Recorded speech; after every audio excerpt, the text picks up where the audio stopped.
Good morning, Bitcoin. It looks like it's working this time. I'm trying to pull up the video so we can check. We had an issue with the previous broadcast. It wouldn't go out to YouTube. So it says it's going out to YouTube now, but I can't see the video. I can't see the link. I'm reloading the page, reloading, and that kind of thing. So yeah, it's an exciting moment. Thanks again to Restream for this great non-working software that you've sold me. I feel especially good. The day after I subscribe for a year is the day that it completely breaks and won't show me the YouTube. There it is. We're on YouTube this time. Especially good. I'm echoing with myself even. So hello to the chat. Hello to Twitter and Facebook and Periscope, the other places that we're working. Apologies for the duplicate video. I will go delete that later. But for now, let's try to do the show that we were going to do before Restream it stopped working. So a great time to give the show a thumbs up and a share. If you're on Facebook, you can like it. If you're on Twitter, you can retweet it. There's all kinds of great ways to show your support for the show and to help us get more people to talk to. So we'll have more people to call in and more people in the chat and just, more people. Today is Wednesday, May 20th, 2020. That's a lot of 20s. My name is Thomas Hunt, and this is the World Crypto Network. The price of Bitcoin recently declined, and I mean recently in the last 10 minutes or so while we were setting up this show. The price of Bitcoin is down 3.48% in the last 24 hours, with a last of 9,388, a high of 9,842, and a low of 9,301. That's $1 for 10,652 Satoshis. Volume was low previously, but does seem to be climbing now, with 8,007 Bitcoins trading hands. Margin longs a little lower than yesterday at 77% of the market. Still, everyone is going long. While we go ahead and get set up here, great time to like the show, share the show while we do a little reading here. I prepared 2 or 3 readings this morning, so it's going to be fun. This one is from Alice in Wonderland. So let's see. Right here we're going to start. The White Rabbit put on his spectacles. "Where shall I begin, please, your majesty?" he asked. "Begin at the beginning," the king said, very gravely, "and go on until you come to the end. Then stop." There was a dead silence in the court while the White Rabbit read out these verses. "They told me you had been to her and mentioned me to him. She gave me a good character, but said I could not swim. He sent them word I had not gone. We know it to be true. If she should push the matter on, what would become of you? I gave her 1, they gave him 2, you gave us 3 or more. They all returned from him to you, though they thought mine before. Though they were mine before. If I or she should chance to be involved in this affair, he trusts to you to set them free, exactly as they were. My notion that you had been, before she had this fit, an obstacle that came between him and ourselves and it. Don't let him know she liked them best, for this must ever be a secret, kept from all the rest, between yourself and me." "That's the most important piece of evidence we've heard yet," said the king, rubbing his hands. "So now let the jury—" "If any one of them can explain it," said Alice. She had grown so large in the last few minutes she wasn't a bit afraid of interrupting him. "I'll give him 6 pence, but I don't think there's an atom of meaning in it." Good stuff. Moving on, we got another quote today from Jack Kerouac, "On the Road." "May I sit with you, miss? If you wish." And this I did. "Where going?" "L.A." I love the way she said L.A. I love the way everybody says L.A. on the coast. It's their one and only golden town when all is said and done. "That's where I'm going too," I cried. "I'm very glad you let me sit with you. I was very lonely, and I've been traveling a hell of a lot." And we settled down to telling our stories. Her story was this. She had a husband and a child. The husband beat her, so she left him back at Sabinal, south of Fresno, and was going to L.A. to live with his sister a while. She left her little son with her family, who were grape pickers and lived in the shack in the vineyards. She had nothing to do but brood and get mad. I felt like putting my arms around her right away. We talked and talked. She said she loved to talk with me. Pretty soon, she was saying she wished she could go to New York too. Maybe we could, I laughed. The bus groaned up Grapevine Past, and then we were coming down into the great sprawls of light. Without coming to any particular agreement, we began holding hands, and in the same way it was mutely and beautiful and purely decided that when I got to my hotel room in L.A., she would be there beside me. I ached all over for her. I leaned my head in her beautiful hair. Her little shoulders drove me mad. I hugged her, and she loved it. I love love, she said, closing her eyes. I promised her beautiful love. I gloated over her. Our stories would be told. We subsided into silence and sweet, anticipatory thoughts. It was as simple as that. I just really like that line there where she says, I love love. Simple, but golden. On the Road, Jack Kerouac. Lots of notes. It's a good one. And finally, a reading from one of my favorite books, though it has very few notes. It was early in my note days. Shampoo Planet by Douglas Copeland. This is a great book back from the good old 80s, right? Or, well, probably wrote it in the 90s, but he's talking mainly about the 80s. This is a letter that he's written to his hero, Frank Miller.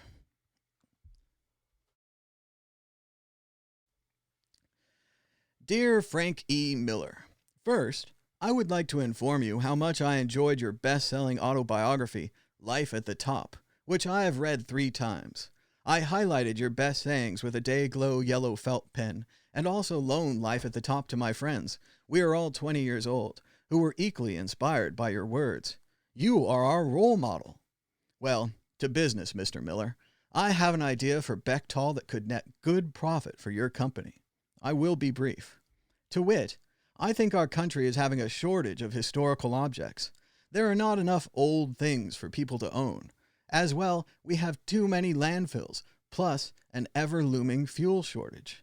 So therefore, I say, Mr. Miller, why not combine these 3 factors with our country's love of theme parks and come out a winner?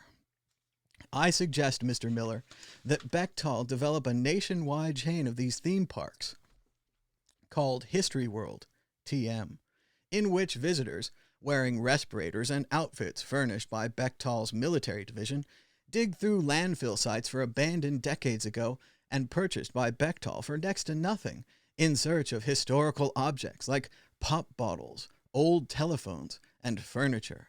The deeper visitors dig, the further they travel back in time, and hence the more they would pay. History World's motto, instant history. At night, visitors would stay in Bechtal's History World on-site hotels featuring History World museum franchises showing the history of history. Oh, honey, look, a stratum of phone books. Another year has gone by. Kiss, kiss. But these ideas are only the beginning of History World TM profit potential. Consider, as widows from London, England in World War II will testify, antiques make fine fuel. Landfills are bursting with fuel, newspapers and wood in particular. History World visitors would not only be evacuating for exciting historical artifacts, but helping contribute to alternative fuel sources too. Bechtal could easily sell the fuel recovered from landfills, perhaps ever diversifying into a new chrono-fuel division. Being versed, Bechtal would instantly become the industry leader. What an opportunity! Time Sift, TM, rubble sifting machines could be needed to separate and calibrate the myriad dolls' heads, mayonnaise jars, soil, ski boots, and construction debris that clog all landfills. These time sift devices could be manufactured, of course, by Bechtal's currently underutilized military hardware divisions and could be sold both domestically and abroad. Profit ahoy! Underemployed people could be hired to help sort sifted debris into different types of recyclability, the result of which could be resold for, you guessed it, profit. Summer jobs for young people, and maybe the homeless too. Time magnets, TM, could be developed by the electrocryonic division of Bechtel to separate ferromagnetic debris such as unrusted cans of lima beans, bedposts, and filing cabinets from all the other clutter. This rescue metal could then be profitably recycled. Of course, Mr. Miller, History World will require a cartoon mascot. Might I recommend a seagull? Perhaps Samuel the Seagull, or another similar character. Samuel can wear a little cartoon respirator. He could be good friends with Beth the Backhoe too. But this is jumping the gun. For the most important step now is to begin organizing History World. If executed correctly, History World could utilize all of Bechtel's diverse corporate divisions and be a profit bonanza that helps the planet too. Mr. Miller, I would be happy to assist in the development of History World. Plus, I live not far away from Seattle. I could be available for consultation almost immediately. History World is an idea whose time has come, and I would be proud to have involvement with both it and Bechtel should the project ever come to fruition. Yours with admiration and sincerity, Tyler Johnson, Diploma in Hotel and Motel Management. P.S. I am 20 years old and am graduating in Hotel Motel Management at Lancaster Community College, Lancaster, Washington. So there you go. I just thought that was super fun. History World, and he has him digging in landfills. It's not wrong. I mean, he's not wrong. That's what's so interesting about it. It's not that bad an idea, and of course he presents it beautifully with all of the enthusiasm that you would imagine from a 20-year-old, right? Great stuff. That was Douglas Copeland. If you haven't checked him out, Coupland. I've read all of his books, so they're quite good. There's at least 10 of them. Let's check out what's going on in the news today. Price of Bitcoin, $9,448. A really quick recent decline just in the last half hour or so. About $500, $300 to $500 decline in the last half hour. So exciting stuff. We're starting out this morning with a tweet from Max Keiser. Max Keiser says, prediction, reopening won't work. Economy will be reclosed. It's not political, it's biological. Time to adapt. Complaining about or denying this problem exists won't help. Waiving a copy of the Constitution won't help. Becoming a coronavirus martyr won't help. Adapt. So there it is, from your hero, Max Keiser. Reopening won't work. The economy will be reclosed. Don't be a martyr. Stay inside. We've also got news from the Craig Wright trial as Extra LV, I don't know, as this guy says on Twitter, here Craig discloses his intention in the deposition to have the court order the Bitcoin rather than transfer them with private keys. He admits he does not have the private keys. As he says here, this key slice was supposed to come back to you in January 2020. Is that accurate? Answer, it was supposed to be returned in 2020. Yes. Question, was it returned to you? Answer, the key slices from Dave? No. We have had other information. We don't know. We cannot say. Without all of the key slices, whether we have key slices. The problem with random 256-bit numbers is until you have the complete set, you don't know whether you have the complete set. We have received information. Do we have all those numbers? I don't know unless we get all of them. We have received access to accounts and other things that were locked. Do we have access to the private keys? No. Do we have access to the private keys? No. Do I actually need private keys? No. Very strange. Can you access the Bitcoin without the private keys? Yes. How? Through court order? Yes, a court can allocate these, so the judge in this case could actually allocate the Bitcoin, knowing the addresses now. This makes no sense. The judge can't allocate the Bitcoin. The judge can't move the Bitcoin. Certainly it's possible, similar to marked coins or colored coins or flagged coins. They could flag these as bad Bitcoins, and if they ever showed up on an exchange, they could claim them and I suppose through a court process, return the coins to Mr. Wright. But it just doesn't seem like he doesn't have the keys, as he says, and he can't access or remove the Bitcoin. He's relying on the court to do it. So this case has changed quite an awful lot from what he used to talk about in the beginning. He used to say he had the keys. He used to say he was Satoshi. This story continues to develop. And I remember recently he also closed a couple of his nuisance lawsuits, agreeing to pay full legal fees for the people he sued, meaning that he lost money on his lawyers and he lost money on their lawyers and he didn't win. So looking bad for Craig Wright. In another closely related but not really related story, 11-year-old coins mined in February 2009 just moved. This does not happen often.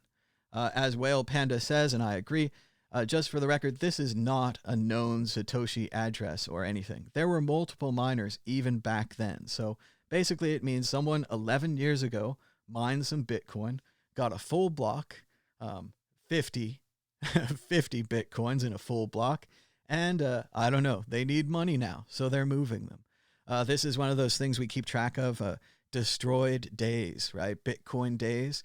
The longer that coins like these stay still, the more Bitcoin days we get of since the coins have moved. This likely destroyed several Bitcoin days, being a large amount of coins and a very early set of coins from 2009. As Antoine says, it's the first time since August 2017 that someone spent coins from early 2009.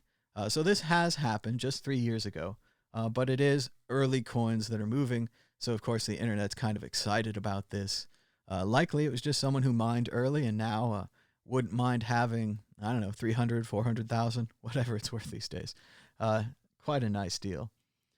Oh, we've got some sad news. Adam Meister's Bitcoin YouTube channel is still down.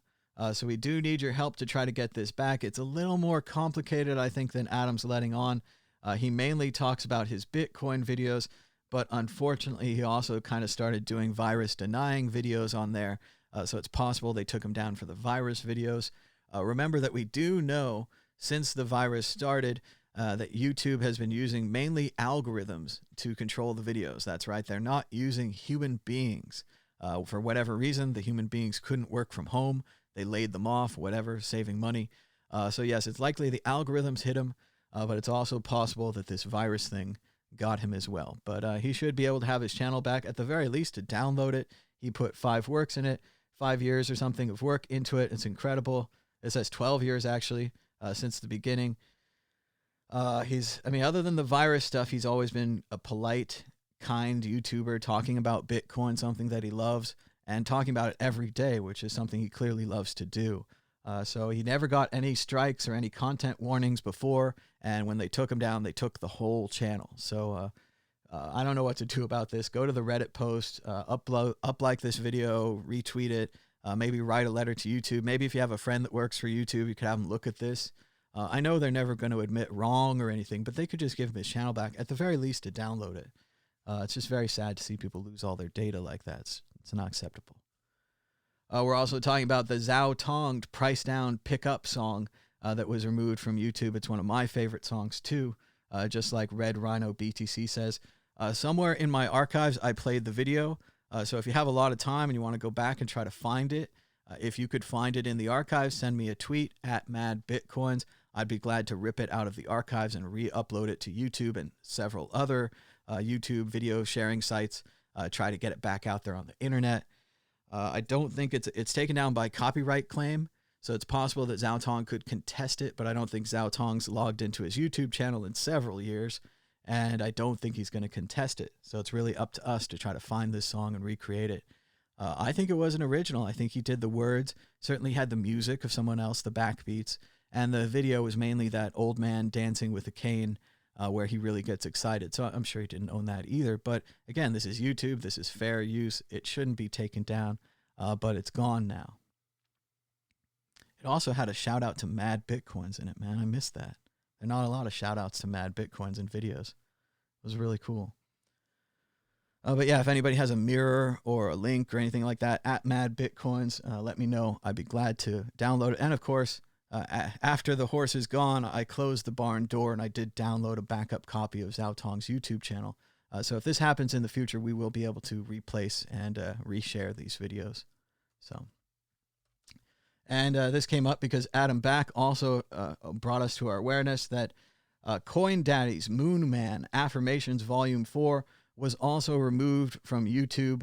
Adam Back himself is upset about this. One of the neat things about Adam Back, I've gotten to hang out with him a couple times and he's pretty cool, is he really likes YouTube videos about Bitcoin. He hasn't said anything about Mad Bitcoins, but I know that he loves Crypto Raptor. He was telling me when the first Crypto Raptor came out and he was talking about Bitcoin, that he just put the track on repeat and just listened to it over and over again and just enjoyed Dan's flows and the mixing of the rhymes. And I've seen him also be a big fan of Coin Daddy. I'm sure he likes Zhao Tong too. And it's just really neat to see how, someone who's heavily into programming and into computers and science and those kind of things can still enjoy the kind of goofy YouTube videos that the rest of us do that are, not very scientific, but they're fun and they're light. And especially to enjoy, Coin Daddy's rapping and his songs, Zhao Tong's rapping, as well as his ability to play piano and other stuff. It's really neat to see that kind of go back and forth because obviously we have tons of respect for Adam Back and the rest of the Bitcoin programmers and everyone that works on this project. But it's nice to have some of that respect returned, even when we just make goofy YouTube videos. They're not as hard as programming, So Alejandro writes, the Bitcoin difficulty has decreased by 6%. This difficulty drop is the 16th largest drop in Bitcoin's history. Average hash rate was 7 exahashes lower than the previous epoch. So again, this was expected. This is everyone turning off their old mining machines that are no longer profitable. It's likely they turned those on in a rush to try to get the last lottery tickets of the 12.5 reward. Now the reward is only 6.25.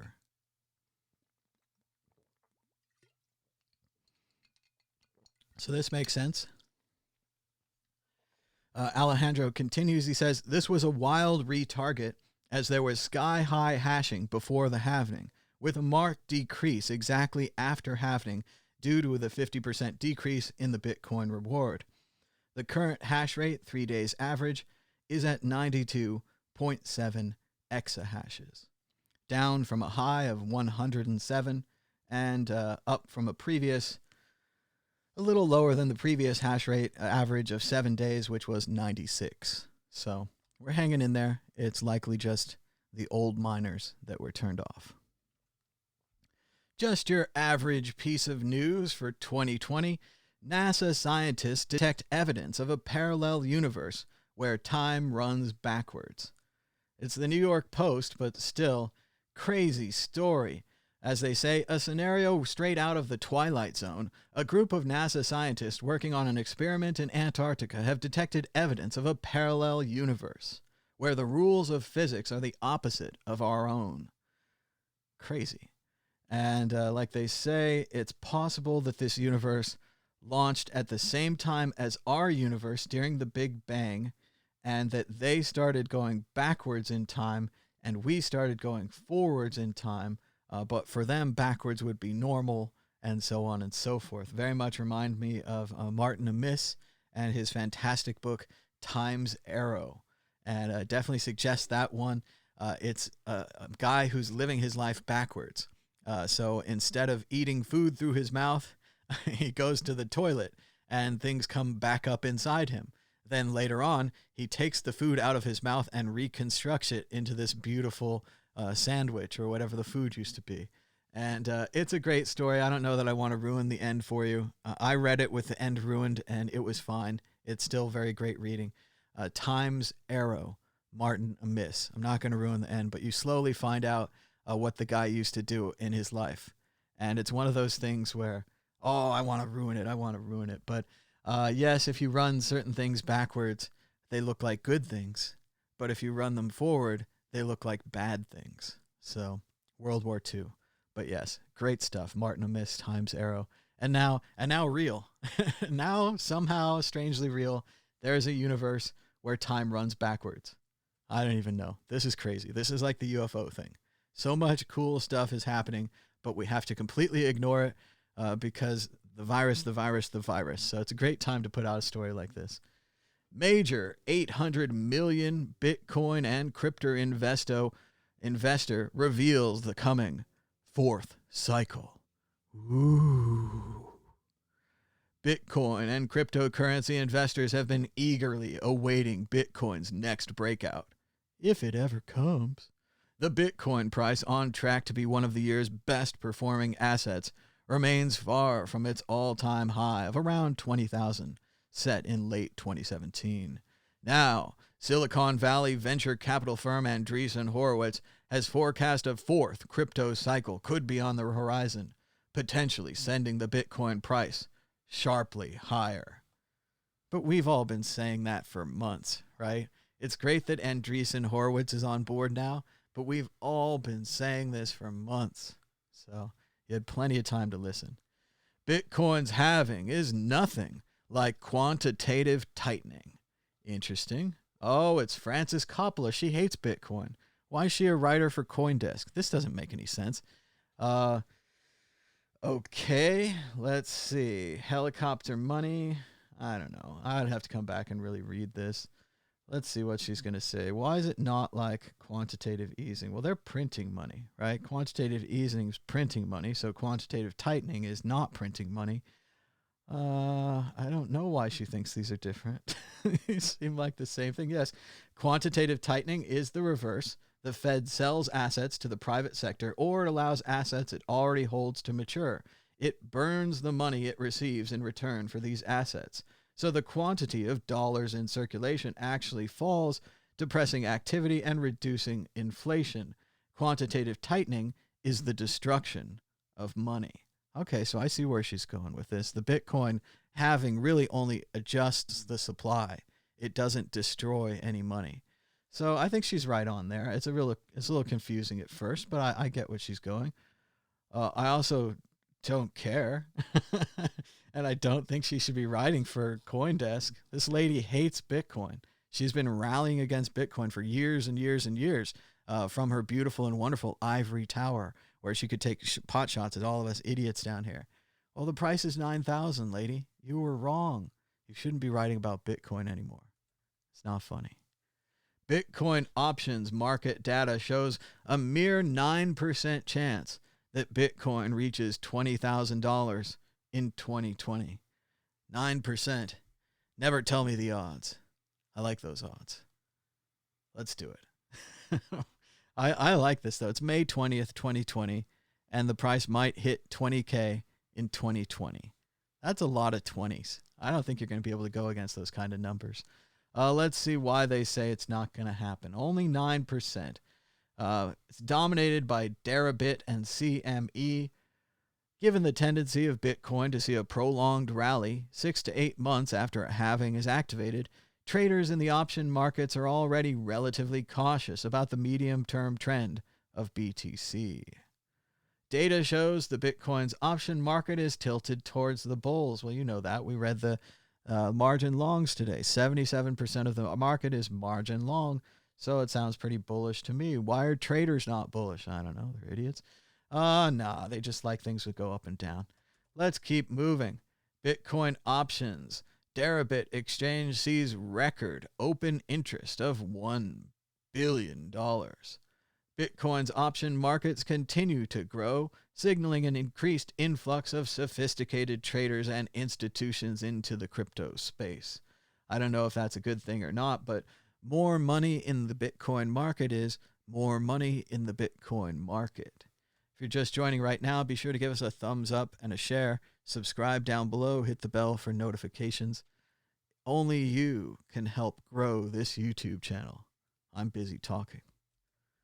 Satoshi Nakamoto, VC firm Andreessen Horowitz, predicts explosive Bitcoin growth. I don't know if you really want an explosive growth or something like that. But yeah, we talked about this already. It's great that Andreessen Horowitz has joined Bitcoin, but the rest of us have been saying this as well, and we just don't have a fancy VC firm behind our name. Bitcoin just painted a golden cross, but is $10,500 now achievable? That's all we're looking for? That's the upside? All right. Let's see. Green. Mining difficulty rate dropped by 6%. So some miners may find it easier to mine Bitcoin after the difficulty adjustment. Bitcoin is currently at a crossing the Rubicon moment. Some traders believe that if the asset can rally to 10,200 and close above this level, the path forward is bullish, especially if Bitcoin can push through 10,500. Others believe that a drop below the 8,900 to 8,550 support zone means prolonged sideways price action is to be expected for the remainder of 2020. Looking at the daily chart, we can see that Bitcoin continues to make higher lows and remains above the multi-week ascending trend line. Currently, the price continues to tighten in a pennant seen on the 4-hour and 1-hour timelines. A strong volume breakout from this pennant should propel the price to 10,200, a point which is also aligned with the top arm of the Bollinger Band indicator. Doesn't sound too bad to me. I do like how they pick both sides, though. It's going up, but it's also going down. A sad story today. I don't know about this headline, but a Bitcoin figure dies in Thailand after unknown circumstances. A popular Bitcoin trader and something of a cult figure has died within the last few days in Thailand. And at first, it's funny, I thought this was Kurt Cobain in the picture, but I think this is Crypto Cobain and his friend Actual Advice BTC, also known as Ben, who passed away in Thailand. There's some pretty incredible stories over on the Crypto Cobain account describing the exploits that they had with this gentleman. I don't know anything about his passing, and I'd never met him or was really aware of him, but when you hear amazing stories like this, you want to recognize and show some respect to the person. And of course, it's always sad when anyone passes away. But let's see. Arthur Hayes, CEO of BitMEX, said he was a true friend and a legend. Our magic internet money ecosystem won't be the same without him. Much love. So very nice. CEO of Binance, Changpeng Zhao, tweeted, "My condolence. So sorry for your and our loss." And finally, just a couple of stories from Crypto Cobain that we want to share to really give you the flavor and the character of this gentleman, who, again, I didn't know, but he sounds like a cool guy.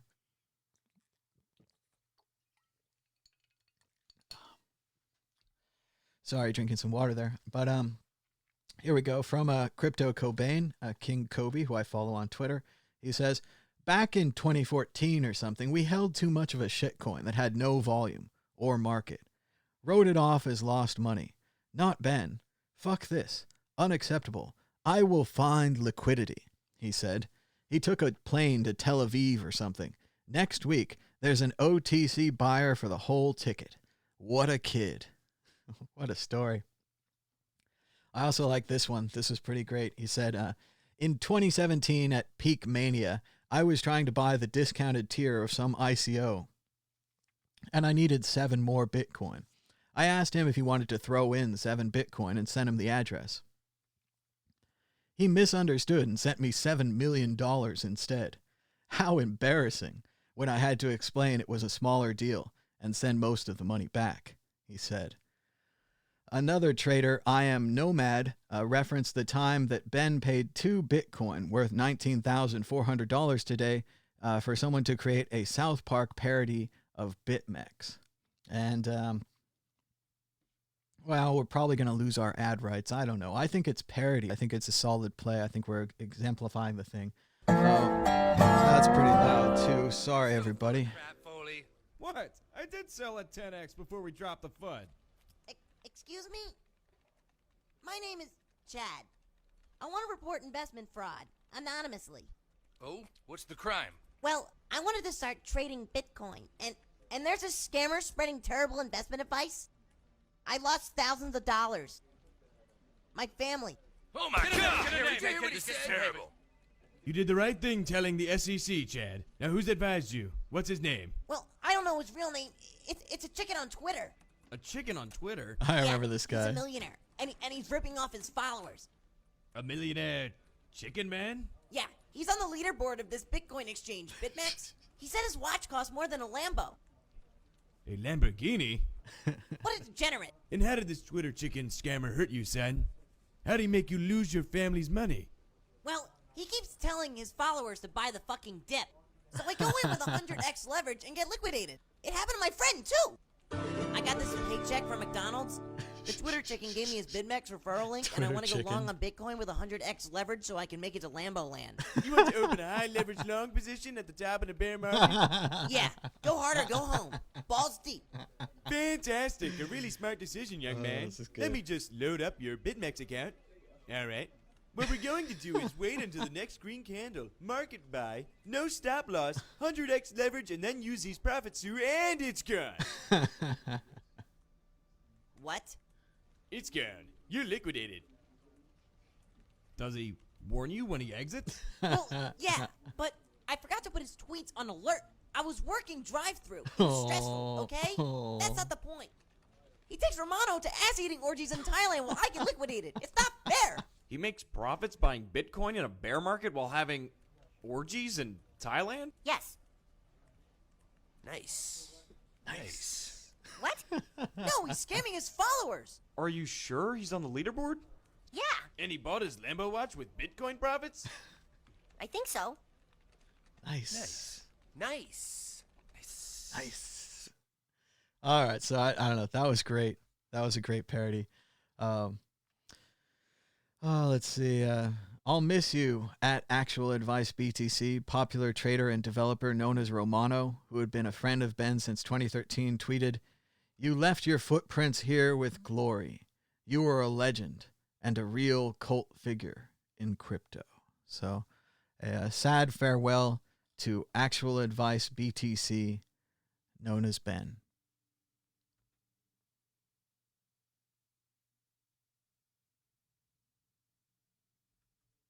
He also put out this comic strip. I'm not sure if he made it, but I thought it was super funny and sadly incredibly true. A guy walks up and he says, "Hi, my name is Jason." The other guy says, "Ah, nice to meet you, Jason." And then he reaches up to the word bubble and he grabs the word Jason and he tries to put it in his brain. But his brain is full of cryptocurrency, right? There's a huge block of cryptocurrency, a small block of friends, and a small block of family. And it doesn't look like the Jason name is fitting into his brain. So then the next panel he says, "Say, Jarvis, want to hear about magic internet money?" And this is so funny because so many Bitcoiners, and especially if you go to conferences, you just meet so many people, you can't remember everyone's name, but you just want to talk about Bitcoin. So I thought that was a funny comic strip too by Actual Advice Bitcoin. So. And a warning, bridge washed out. Unless you feel that this is an attempt to deprive you of your liberty, then just keep driving. Thought this was a great sign someone put up. And in typical news, just the next day, the Edenville Dam in Michigan collapsed. Evacuation orders are issued for areas in and around the city of Midland, Michigan, following the collapse of the Edenville Dam. Unless, of course, this dam collapse is fake news and you want to stay in your town and get flooded and maybe drown. Of course, you can ignore this information. This is obviously a put-up job and a government trick. Just the way that they didn't do infrastructure in the Trump administration, they could have done it before the tax cut. They would have had the Democrats on their side. They could have rebuilt America's bridges and dams, and we wouldn't have this problem. But instead, we got a tax cut. So expect more of this in the near future as America collapses around us because we didn't bother to fix it. In Budapest, Egyptian Square, there is a marble fountain that looks like an open book. The best part? Every few seconds it turns a page, and those pages are made of water. How cool is that? And I don't know if I've seen this in Budapest. I'm not sure if I went to that square. It sounds a little familiar, but just watching the page-turning animation is it's actually kind of calming. It's actually really nice. What a cool statue, huh? A book that turns pages. Budapest. I wish I could go there again. It was nice. Shout out to Chris Redfern at Fox 5 News. He says, I'm getting blasted for wearing a mask during my outdoor report yesterday. I wore the mask because the photographer I was working with helps care for an elderly person with a compromised immune system. How about I decide when it's appropriate to wear a mask? So yes, it's very complicated, and I think we should all be wearing masks to protect others. It's not a good time to be making fun of people for wearing masks. It's a good time to be wearing a mask. Our economy is built on Americans of all class levels buying things. What happens when the ability and the desire to do so goes away? And this is a big deal. I had someone respond to me on Twitter, and it wasn't very impressive, and they were like, oh, I don't buy anything and all that. But this affects everyone, right? As the author says in the headline, I don't feel like buying stuff anymore. And I'm right there with her. The only things I want to buy is food and things that make me safer, right? I want to pay my rent and pay my bills and stuff, all the normal things that I do. But I just don't feel that I need a lot of extra garbage. And, I've always kind of felt this, but especially now with this whole virus thing, it just doesn't feel like a consumer economy anymore. And it's one of those things where you got to put on your deep thinking hat and you got to think, well, I don't buy a lot of stuff, so this isn't going to affect me. But the reality is, if everyone stops buying dishwashers or washing machines, as it shows here, the company that makes washing machines is going to go out of business. And all the people who work there making washing machines are going to go on unemployment. And then they're not going to have money to buy things. And they're not going to be able to shop at the fast food restaurants and the other restaurants. And then they're going to go out of business. And then the people who work there won't have money to buy things. And they're not going to shop at the malls and the CD stores and the Walmarts and the Best Buys and the Targets. And then they're going to go out of business. And then the people who work there won't have money to buy things. So whether you like this capitalist economy or not, whether you agree with it or not, it is the driving force and the engine of our world. And if it goes away, we're going to be in a very different world. And you can go read Philip K. Dick books and other science fiction, and you can think about what this world's going to be like. Or we can kill the damn virus, get the real economy back, fix a bunch of problems, and get back to buying stuff. It's up to you. We'll see how it goes. Jason Scott writes, suiciding your reach and empire. Example number 4,302. Joe Rogan is moving his podcast to Spotify. Starting on September 1st, the podcast will be available on Spotify as well as all platforms. And then at the end of the year, it will move exclusively to Spotify. Before everyone freaks out, I can confirm he says, at least for the time being, I don't know how long it's going to last, that you can listen to the Joe Rogan podcast without a Spotify account. You don't have to pay them money. Maybe you have to get an account, but you don't have to pay them money. You can also watch the video version is going to be on Spotify. And he says, at least for now, you can watch the video version without an account or without paying money. You probably need an account. They want your email, But this is another big story similar to the PewDiePie trying to go over to the decentralized platform and then coming back to YouTube. If he's smart, he won't delete his YouTube account. He'll keep it for when this fails and becomes a horrible plan and he wants to go back to having people listen to him. PewDiePie, remember, was able to move, I think it was around 1% of his audience to the decentralized video platform. Again, the decentralized video platform's a harder sell. There are already millions of people on Spotify, millions of people who like Spotify. It's a good service. They're buying a lot of other podcasts too. So if you really like podcasts, that might be a thing for you. But interesting stuff going on at Joe Rogan. We'll have to see how this goes. I do think he's going to lose a lot of his audience in this move, but he probably won't have to read pre-roll ads. And I didn't see an official story, but unofficially, I've heard rumors that Joe Rogan was paid perhaps $100 million for this exclusive deal. I don't know how many years are in the deal, so on and so forth, but $100 million allegedly to podcaster Joe Rogan. So that's pretty cool. That's all right. 1 year ago today. And who has a better story than Bran the Broken? I don't know. It's not that great an ending. I mean, obviously, as a book person, it goes back to the first chapter of the Game of Thrones book. Of course, we're talking Game of Thrones here. Spoilers ahead if you haven't watched Game of Thrones by now.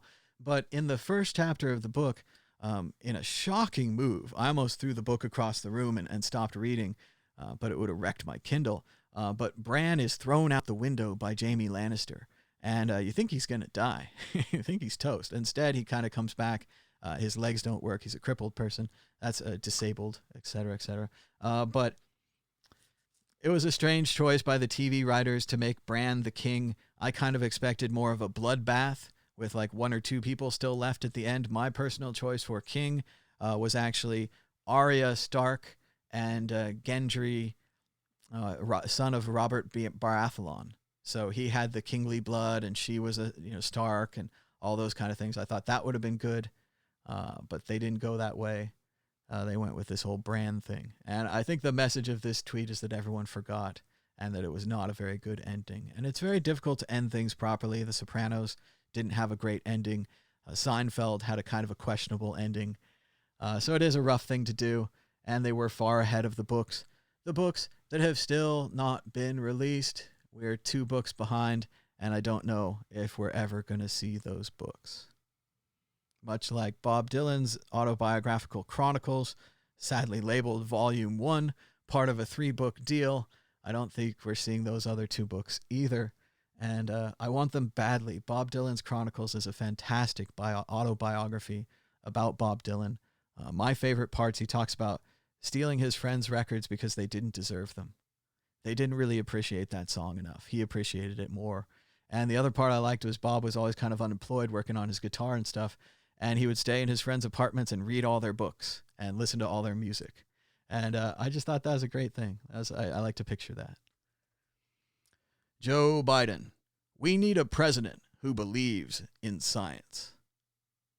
Pretty straightforward. Hard to disagree with that statement. No matter what side of the politics you're on. Science. Science. Balaji. This is the beginning of truly international competition for students. Only the most renowned brand names will thrive. They will sign up millions of students at low cost. Many unknown colleges will die. Anyone can now set up a university, similar to what happened in media. And this is a big turn. This is something that's happened, and it's going to affect my friends who are college professors and who are in complete denial about the internet and how things work now. But yes, as a professor, as soon as you start making video lectures, you're now in a competition with every other professor on the planet who can make video lectures. And it's only a matter of time before the students figure this out. And the students figure out that instead of listening to a bottom 50 or bottom 250 professor, they could listen to a top 10. That's the way it's going to go. There's 3 major networks. There'll be about 10 major professors, 10 major institutions, and they might not have State University written on the back of them. They might not say Harvard. They might not say Cambridge, but they might be more effective and more provably effective at teaching people remotely. Balaji, again, what are the long-term effects of COVID-19? China's National Health Commission identifies 4 categories. Now, these are long-term effects, so after you have it, sticks with you. Respiratory, cardiac, chronic fatigue, and psychological. So you don't want this thing. Even if you're young and think you're smart, you would have respiratory problems, cardiac problems, chronic fatigue problems, and psychological problems, perhaps for the rest of your life. So maybe you don't die, but the thing hurts you. China's new outbreak shows signs that the virus could be changing. But let's all pretend this is over and go back to business as usual. Nothing to see here. Nothing to see here. Move along. Move along. Patients in new cluster take longer to show symptoms, longer to recover. Uncertainty over virus mutation is hindering control efforts. That's right. We just don't know A very global much. public good. Stop. We just don't know very much about this virus. Perhaps the virus is now mutating into other versions of the virus that we know even less about. So at this time, you have the choice. You can listen to Socrates, or you can ignore the advice of the ancient Greeks. Remember Socrates in the classic film Bill and Ted's Excellent Adventures said, "The truth is knowing that you know nothing." So if you have any kind of certainty, that this is not a big deal, any kind of certainty that this is a big deal, you need to get back into that middle ground. The middle ground where you say, I want to learn. I want to learn everything about this. There's new information every day, and sometimes the new information contradicts the old information. I want to learn. I want to know more. That's the only thing that I know. Shout out to Daniel Modell on Twitter. He writes, I guarantee that destroying the middle class has been one of the main reasons behind our pathetic national response. And remember that America bailed out the corporations. They did not bail out the people. 90% of the first and seeming to be only bailout package, as the House Democrats' proposal, the beautifully named HEROES Act, has been ignored by the Republican Senate over the last week as they continue to hammer in new judges. So what's more important, saving the country from a virus or getting those conservative judges into office? It turns out it was the conservative judges. It was not the people, regardless of state, regardless of red or blue. They're not going to bail out the people. They're just going to gavel in more judges. So, Alex writes, little known fact. You can decide to leave San Francisco without writing a blog post about your decision. I agree. I like San Francisco. I guess it's gotten a lot worse since I've left, and I just don't have information on the new homeless encampments and so on and so forth. But it's a beautiful city. It's right on the water. It's got great temperature, old buildings, lots of history, a couple of cool bridges. It's a nice city. I know they're all predicting doom and gloom and all this stuff, but if I could get a cheap apartment there, even with the whole coronavirus, don't want to live in cities kind of thing, I don't know, still be pretty cool to live in San Francisco. Balaji says, it's not that you want to be in a constant state of alert, but in an aberrant situation, you usually fix the aberrance before returning to normal. Instead, we are resuming driving with a leaky tire, or whatever analogy you prefer. The real question is how far we'll get. So we're out there now with a leaky tire. Everyone knows it's going to fail. I like to think of it as a bubble.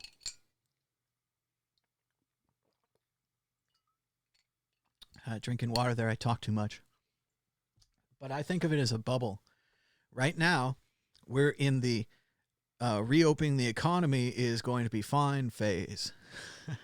The virus is still out there. We all looked at those charts from Balaji and others. You can see that America, the US, the UK, several other countries, we flattened, but we didn't decline. And the problem is we're just impatient. We just got to go outside. We can't stay home. So it doesn't matter scientifically. No one seems to care that if it's not declined, it means the virus is still out there. So what's going to happen is a lot of people are going to go out there. They're going to celebrate their freedoms, and they're going to spread the virus. And more people are going to get the virus. And we're going to have a second lockdown that's going to be worse than the first. That's when the bubble's going to pop. So enjoy your time in the bubble. Enjoy your time on the beaches. Enjoy your time in the malls. And then enjoy being in bed sick for 2 weeks with someone pounding on your chest, losing your taste and smell, having 100-degree fever, and hoping that you live, perhaps damaging your internal organs that will be with you for the rest of your life. So enjoy your time at the mall. Enjoy your time at the beach. You just had to go shopping. That shirt looks really nice. Maybe you could wear it in your coffin. Have you decided what you want on your tombstone? Pepperoni and sausage? Anybody? As Balaji says again, having failed to put out the viral fire, people try to put it out of mind. We've solved nothing. we have the possibility of more New York City-like flare-ups. But what was once exceptional is now less so. From 9/11 to just another terrorist attack. From the first COVID death to the 9th. There is a genuine, understandable, yet bizarre sense in which the pandemic has now become normalized. It's too soon. Not ready. China's National Health Commission apparently confirming some long-term organ damage to some COVID-19 patients, while most, and this is fair, most, can recover without long-term consequences to their health. Studies indicate that those with severe symptoms can have organ damage. So all you young people, you all think you're invisible. It's invincible, right? You're incredible. You're going to live forever and all that. Authorities say patients can have lung and heart problems in the longer term, among other consequences. Addition of chronic conditions allows for expanded coverage under national healthcare schemes. Well, not in the United States. Whoops. When Twitter made that ridiculous delete all 6 months inactive account declaration, and archive team put up a Google form to nominate accounts to archive, 70% of the 10,000 requests were for a single person. And of course, in the Bitcoin world, we were worried about this because it would have meant the deletion of Hal Finney's tweets at HalFin, one of the early Bitcoiners, a major supporter of Satoshi. He tested the Bitcoin network. He helped find errors. He talked about Bitcoin in the early forums.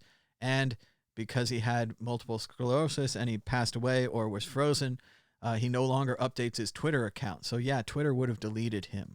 And as Jason Scott at Text Files writes here, the story turns out in South Korea, K-pop fans mobilized globally to change Twitter's policy. When the social media platform threatened to delete a deceased K-pop idol's accounts, thousands of fans turned it into a living memorial. So I just don't understand why Twitter would ever decide to do this. I don't understand a lot of the things they do. They don't seem to care very much about their platform. And they make many backwards choices that they later have to take out. But this idea of deleting old accounts just to be, I don't know, anti-history, just to be against the internet, I don't know. But they rallied together and they saved it thanks to the K-pop star, I think Strong Shinny. Let's see, what's his name? Jong Yoon. He spoke directly to his legions of fans inside Korea and the world via his Twitter account at RealJongHyoon90, which had 1.4 million followers at the time of his death. He kept his Twitter bio profile simple, with the Korean word for youth. His posts seemed to reflect his identity, with jokes, selfies, and snapshots of meals scattered throughout his timelines. But what made fans feel even more connected to Jonghyun was his willingness to take on more controversial topics, criticizing the Korean government's educational policies, remembering a fan lost in the catastrophic Seawall ferry tragedy, participating in a campaign against child abuse, and changing his profile picture to show solidarity with a transgender fan. Later on, it turns out that he committed suicide despite being at the #1 spot on the Billboard World Albums chart. So pretty amazing story, and obviously a Twitter account worth saving, just as all of them are. It's disgusting that they wanted to delete data in this modern world. As Balaji says again, I won't pay $40,000 a year for Zoom classes. It's interesting that removing the in-person experience destroys the pricing power of colleges. You'd think they were selling education, or more cynically, a credential. But they were actually in the experience business. And anyone who's been on a college tour knows this. They always try to make the campus scene fun and show you all the fun stuff and take you to the fraternities and the sororities and look at our amazing student union. You could play pool and foosball and all these kind of things. Nothing that has anything to do with the academic value of the degree you're going to receive or the education that you're receiving. So it'll be interesting to see people sort this back and say, well, maybe I could have the college experience by going here, or maybe even joining a non-collegiate fraternity, something like that, just local fraternities, or like an Elks Club or Elks Lounge, something like that, and then just taking your courses online like everyone else. I think distance learning is going to be the thing this year.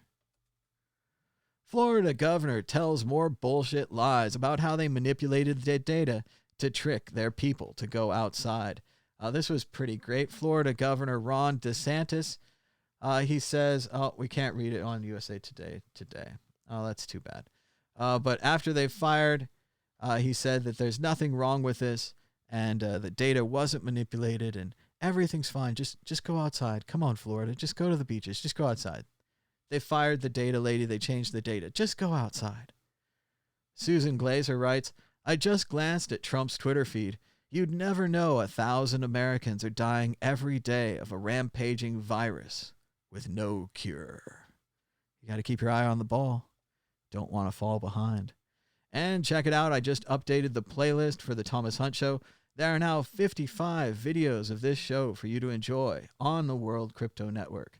Check out that playlist and more at theworldcryptonetwork.com or on our YouTube account. We're going to go ahead and open up the show to phone calls if you guys like to call in. It's around 10 o'clock right now, so if there are no phone calls, we'll kind of head towards the end of the show. I'm going to go ahead and check out the chat, see if I have that window open. It says the chat has popped out, but where did it go? So you can give us a phone call right now at 1-518-600-1949. I think that still works. Make sure it works. And also at Skype at World Crypto Network, all one word. So there we go. I pasted it in the chat as well. We'll try to keep this show going until then. Yesterday I started to read the dictionary, and that really worked. That really took care of it. But I was reading about intramural, conducted within the limits of an organization or body, especially of an educational institution. The term is misused when the sense extends beyond one college or university.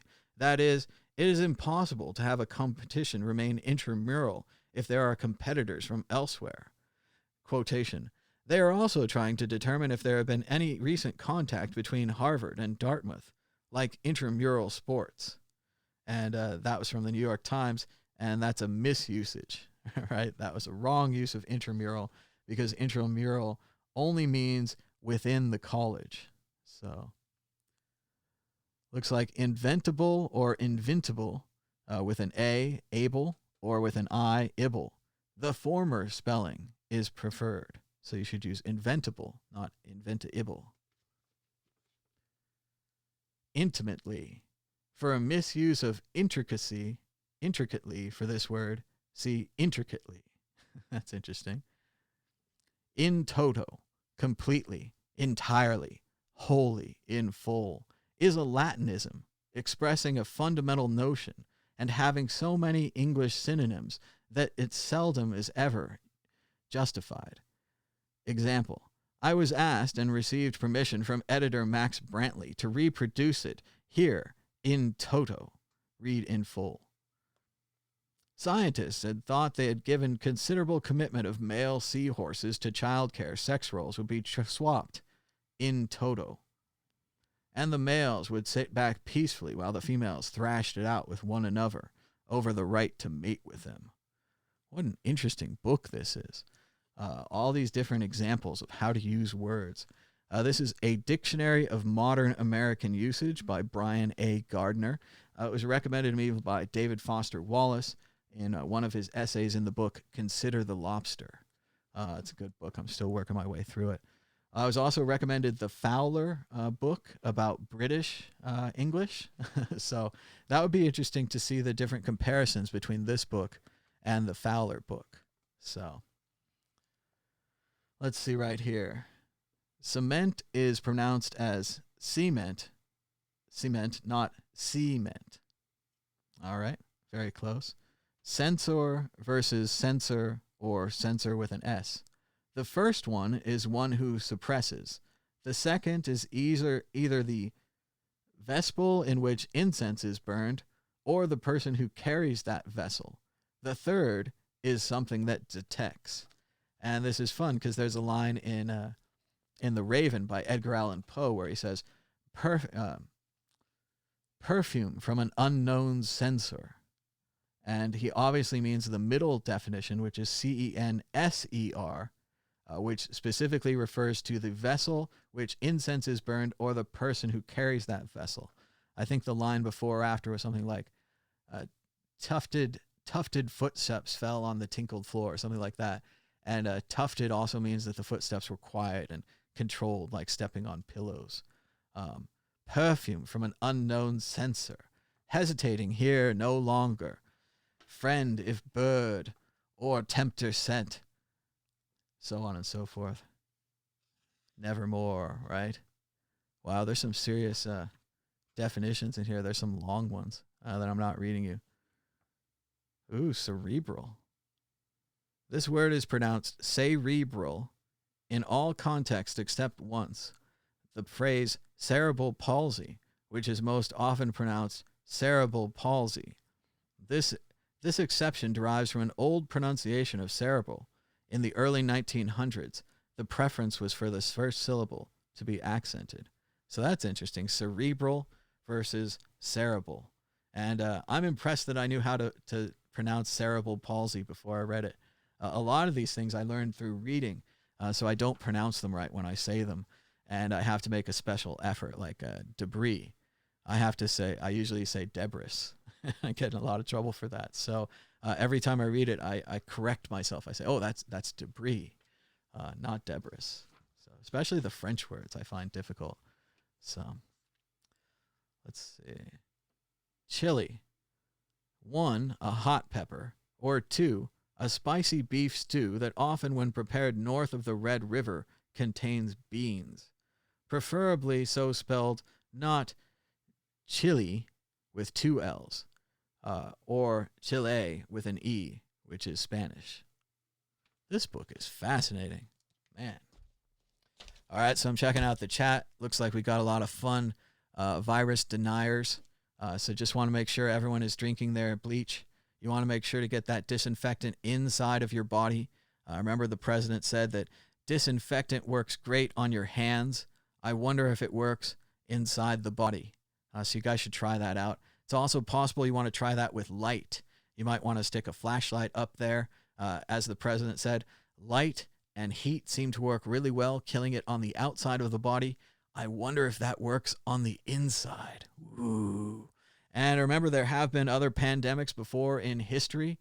We had the Black Plague, killed 50% of the world's population. Smallpox was a hell of a killer too. Polio would cripple your family. Then scientists and doctors invented vaccines that allow us to live the amazing life that we've lived up until now. That's all thanks to science. But now science is threatened and challenged by a new virus, something we've never seen before. They called it a novel coronavirus. So I should look up the word novel in my book here because it's a novel coronavirus, and that means new. That means new. So whereas the flu is very old and we've had it with us for thousands of years, this virus is very new. It's brand new. It's newer. Newer than a magazine. It's newer than Twitter. It's newer than everything. It's a novel coronavirus. Let's see. Nouns as verbs, not proven. Number, no use. Novu riche. That might be a good one. Novella. We're getting close. Oh, looks like novella might be the closest we get to this. Novelty does not mean an extreme rarity. Rather, it denotes something both rare and new. In the sentence, mother-son incest is so rare to be regarded as a novelty, the writer could have better written, mother-son interest is an extreme rarity. Oedipus Rex believes any claim that incense might have to novelty. So that's interesting, novelty. But it doesn't look like they have an interest enter for novelle. It must not be contested in any way. Just checking, I'm seeing some multi-phrase words, but not seeing novelle. So, too bad. Well, once again, if you don't believe in the virus or it's not killing enough people for you, you can always go volunteer at a food bank or a hospital. You wouldn't even need masks or gloves if you don't believe in this. If you really want to deny science, get out there and deny science. Don't be one of these cowardly science deniers who just waits till it's all over and then says it wasn't a big deal. Or the kind of person who all the data isn't in yet, you know, where you're like, oh, it's 5-4 in the bottom of the ninth. I'm sure they can't win. Just wait. Give the data a chance. And remember, you're also talking against your hero, Max Keiser. You want to call, you know, Mad Bitcoin's a big lib and a cuck and all these things, and I'm so left-wing. Look at Max Keiser. He's from RT. He doesn't even believe in the Russia stories, but he's here telling you, prediction, reopening won't work. The economy will be reclosed. It's not political. It's biological. Time to adapt. Complaining about or denying this problem exists won't help. Waiving a copy of the Constitution won't help. Becoming a coronavirus martyr won't help. Adapt or die. It's up to you. Thanks to everybody for watching. Until next time, this has been the Thomas Hunt Show on the World Crypto Network. Today's t-shirt is from Paralenzi Polis in Prague. Very cool. Has their logo in there. Has all this kind of other stuff happening. Imagination and stuff. Wearing my HODL hat. So thanks again for joining us. Be sure to read some books, watch some good movies, watch some TV shows today. Let me know about it in the comments. What are you watching? What are you reading? What was good? What was bad? Anybody got a copy of that Zhao Tong video? Or if you want to go back through the archives, I know it played it several times in its entirety when the price was down, when I told people to buy, that kind of thing. It's hard to find a needle in a haystack like this. But if any has a mirror of Price Down Pickup by Zhao Tong, I'd love to get a copy of that, and I'd love to do my part uploading it to a bunch of video sharing sites so that maybe it survives to the future and we can enjoy it. If you haven't seen any of Zhao Tong's songs, check out ZHOU space TONGED, Zhao Tonged. Classic Bitcoin performer from the old days, did a lot of fun parody songs. Probably the best is his parody of Boys to Men, which is a Silk Road song. Great stuff about Ross and so on and so forth. So thanks so much for joining us. We'll be back again tomorrow on the World Crypto Network. Be sure to check out the rest of the channel. We've got some other interviews still coming in from HCPP and from the Lightning Conference.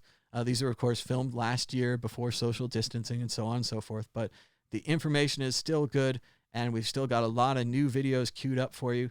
I cut up the Halvening show into parts. I'm going to release those probably one a week. I just have to schedule them and title them and so on and so forth. But that should be fun too. If you didn't watch the entire 8-hour Halvening show, it's a little much for a lot of people. It could be really great to enjoy it in parts. So thanks so much for watching. Until next time, bye-bye.